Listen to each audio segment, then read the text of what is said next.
welcome back. Today we want to talk to you about barware, what you need and what you don't need. You're going to go out, you're going to buy a cocktail book, maybe you're going to look online, but once you got your favorite cocktail book, you're going to look at all these things and they're going to say a mixing tin, they're going to say shaker, they're going to say jigger, but the only thing you really need is a shaker and a measurer, and you could always use a simple Pyrex measuring cup like this. It's got your increments in ounces and milliliters. The problem with this is you really can't shake. You can certainly stir with this, but if you want a good cold cocktail, you definitely want to go out and buy a shaker. And I've talked about this before. The top has increments in there, so it acts like a jigger, acts like a strainer, and of course a shaker or mixing tin. If you really want to look like a rock star, and you could get this really cheap, you want to get one of these, and I think this one was not even $20. I got this in one of those kitchen stores. I think if you get the coupons, you know who I'm talking about, you can get an additional $5 off or whatever it is. But for $20, this is really pretty much everything you need.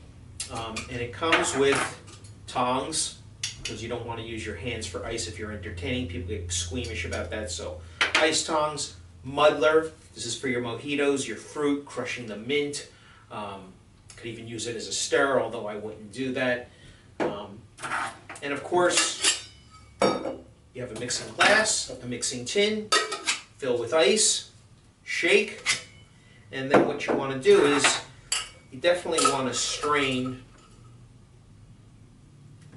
the ice you used away from the glass, put it in a new glass with fresh ice, because all this ice is broken down. It's going to melt, it's going to dilute the drink, and it's not going to make for a very good cocktail. So ice is so cheap, you get a whole big bag of it for $2-3, and it's enough to last you, at least for one party, if not 2 or 3. And discard the ice that you used, get a new glass with fresh ice, strain it in there, and that's really everything you need. A jigger for measuring, because you always want to measure, 1.5 ounces. I believe that's 3/4 of an ounce. You could buy them different increments, but again, for $20, this is all you need. You don't need the blenders. You don't need, some of these other, these things alone, if you go online, they're $10 each. And then you buy these, it's another. I mean, this is really a great value. I'm not advertising them. I'm just really surprised that for $20, you get the whole shebang, whereas if you bought these things individually, it probably cost you over $30.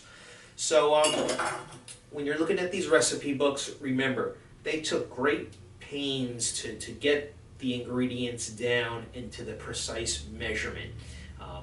You don't want to be sloppy about it. A millimeter isn't going to matter, but pay attention to the recipes. They're tried, they're true, and that's why I go out. Online, you got to look at a couple of recipes, because, some people will say this amount or another amount, and sometimes they vary by such a large amount. But get a book from a reputable person. Doesn't matter if it's tiki or regular drinks or your fancy high-end Manhattan places. Look at the ingredients, and then from there you can adjust them to your own taste. Well, maybe it needs more lemon juice, maybe it needs more gin, maybe not as much whiskey because it's overpowering. So that's how you get started. $20, that's all you need. Hope to see you next time. Cheers.